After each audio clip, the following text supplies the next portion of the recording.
All right, let's get right into it. Lyrics explained for TV off. Y'all know what it is already. We're about to break these lyrics down. If you are a returning viewer, you already know what it is. But if you're not, hit that subscribe button, hit that like button, because this is a place where we break down lyrics all the way to our best interpretation. So without further ado, TV Off by Kendrick Lamar, verse 1. Or actually, we're gonna start with the intro and the chorus, then verse 1. But anyway, he starts the intro. All I ever wanted was a black grand national. F being rational, give them what they asked for.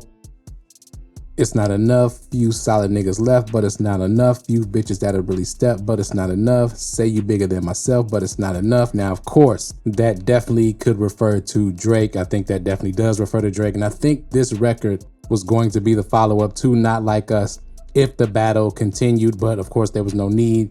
When Drake dropped the Heart Part 6, he kind of dropped the ball and the battle was won. Now, also in the intro, when Kendrick states, give them what they asked for, this is what Drake asked for. And he also addressed all the insinuations and accusations from OVO Nation about his not only West Coast affiliations, but also helping out his fellow LA artists and underground artists from the West Coast with this GNX album.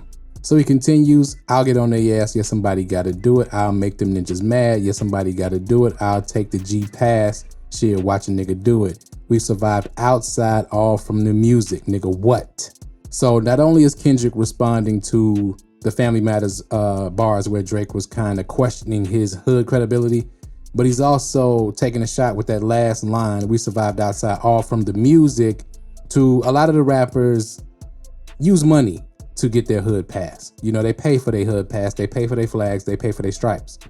Kendrick is saying we survived outside all from the music. And this whole hook kind of is a shot at rappers who pay for their street credibility. And that's why he says, I'll take their G pass. All right, so we go into verse 1 where he says, they like, what he own? It's the Alpha and Omega, bitch, welcome home. This is not a song, this is a revelation how to get a nigga gone. So of course he's talking about a lot of the response people had to the angle he took at Drake, and especially with the Meet the Grams track.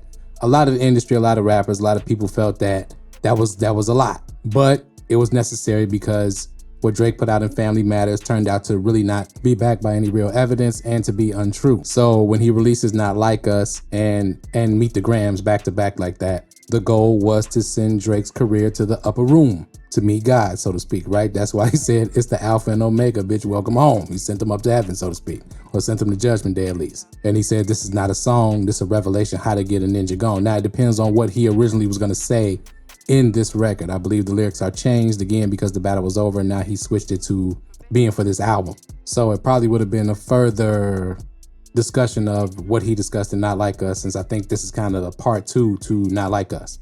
But let's continue. You need you a man, baby. I don't understand, baby. Pay your bills and make you feel protected like I can, baby. Teach you something if you need correction. That's the plan, baby. Don't put your life in these weird niggas' hands, baby. Whoa. And then the whoa is real, like he's saying stop, so to speak, right? And that's why I think here he's mimicking Drake, and he's mimicking what he thought one of the songs was going to be. Now you remember there was a snippet released of Drake. I'll play it right here. High with me. Won't you come over, girl, get high with me. Tell me about your insecurities, impurities, and shortcomings. Baby, I have you all coming and more coming. More life, more money, more success, more dream. Fuck it, girl, more everything. I know you don't like all the travel decorations in your house. You wanted something tasteful, but it's bothering you now. I'll send that interior decorated to your house. Incorporate a couple hours until the baby it'll grow on us. Let's stick with it for now. So Kendrick is kind of mimicking that same sentiment in Drake rapping to Whitney in that diss record that people said was AI. That one really wasn't AI. That was just somebody. We know that Kendrick had a mole in Drake's camp, and that's probably what they sent them to give Kendrick a heads up, and somebody leaked it early, right? So when Kendrick says, whoa, like that and stops everything, he's saying, oh, okay, this is where we going. You doing too much, and okay, you targeting my woman. But then he continues the hook and comes right back in and says, it's not enough. So then he continues in verse 2, hey, turn his TV off. And with my type activities, then don't you get involved. How many should I send? Send them all, take a risk or take a trip. You know I'm tripping for my dog. Who you with? Couple sergeants and lieutenants for the get back. This revolution been televised. I fell through with the knickknacks. Hey young nigga, get your chili up. Yeah, I meant that. Hey blackout, if they act out, yeah, I did that. So basically Kendrick is just basically styling on OVO Nation, and everybody's response to the battle and the whole situation, right? Because when he says, ain't with these type activities, then don't you get involved, or ain't with my type activities, then don't you get involved, that's directly addressing people who felt that he went too far in the battle.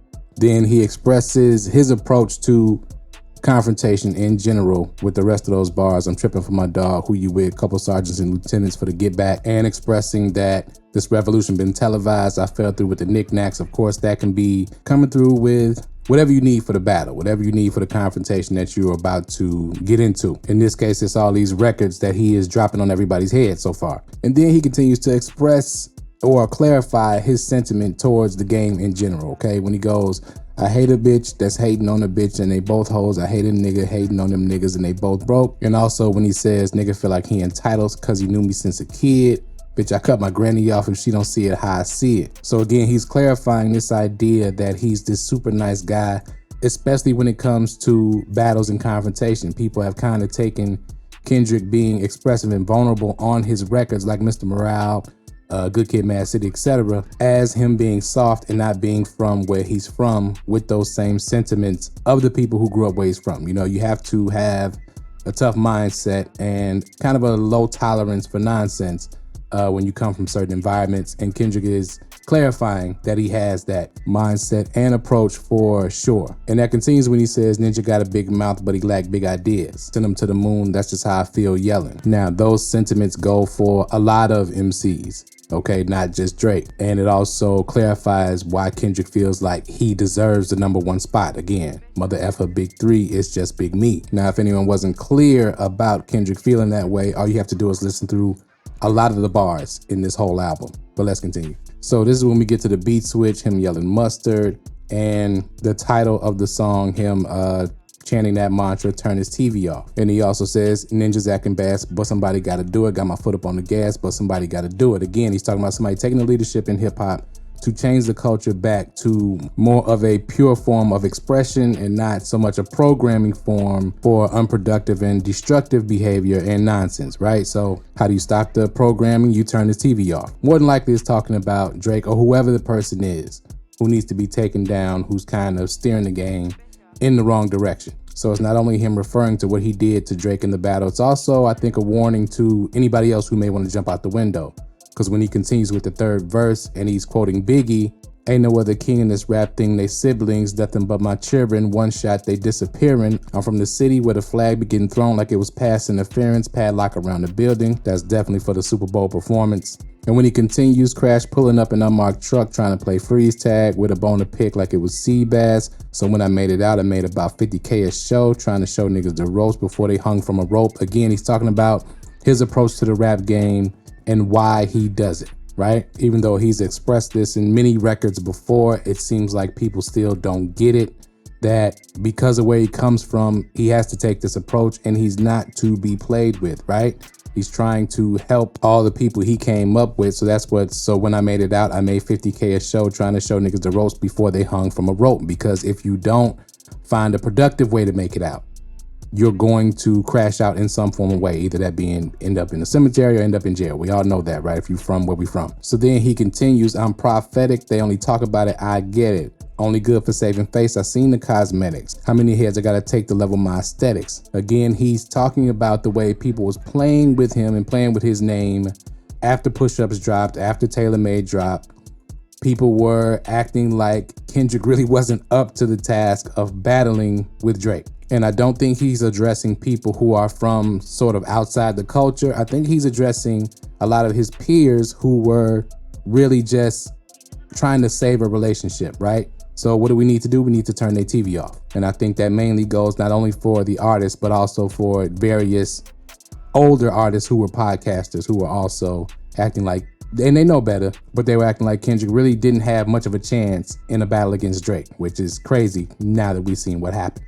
And in those songs, the early songs, Euphoria, 616 LA, Kendrick did in fact predict the future and predict how things would play out, not only throughout the battle, but also now post-battle. So when he says, hurry up and get your muscle up, we out to apply a metric, nigga ran up out of luck soon as I upped the highest metric.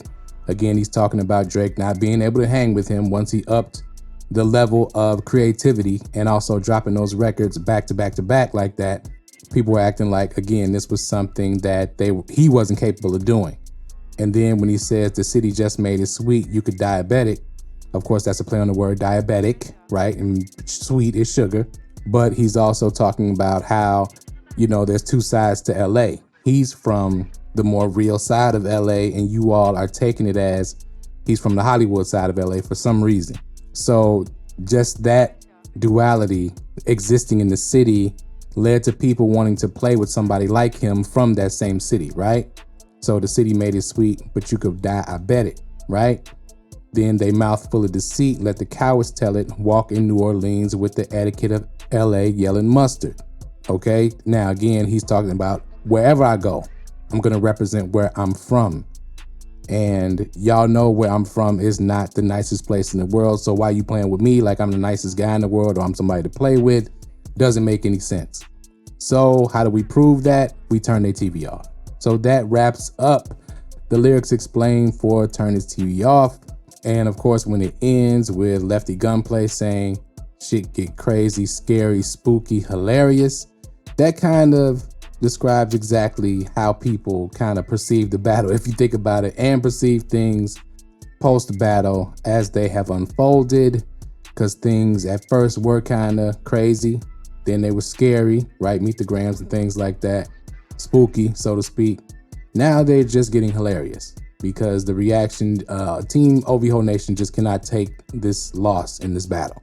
You know, they were stopping concerts at first, sneak dissing, asking for game 2. Now we dropping lawsuits and discovery petitions on record labels. It's gotten hilarious at this point.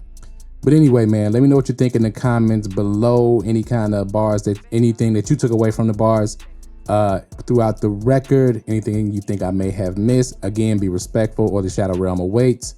Hit that like button, hit that subscribe button if you're not subscribed, hit that notification bell, share the video, tell a friend and tell a friend, and thank y'all for watching as always. The next one will probably be Luther. I think I'm just gonna go down the Billboard charts with the Kendrick records from GNX, and we'll do it like that. Thank y'all for watching as always, and we out.